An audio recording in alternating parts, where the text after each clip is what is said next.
I'm from Cainta. I'm Ilocano. But I don't like Marcos.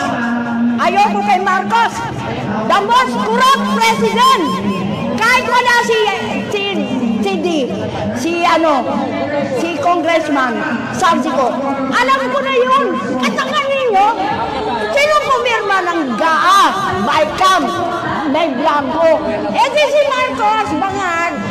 Tatandaan ninyo. Si Marcos ang the most corrupt president I ever heard. Kaya ako lalahok, inflation!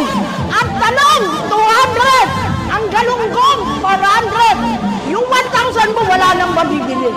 Isa pa lang yun, na malengke ko. Isa pa lang yun.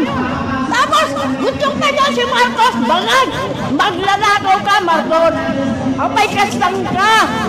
Hindi kita gusto! Binoto kita dahil kay Sara noon. Unitim. Kung walang unitim, di kita iboboto.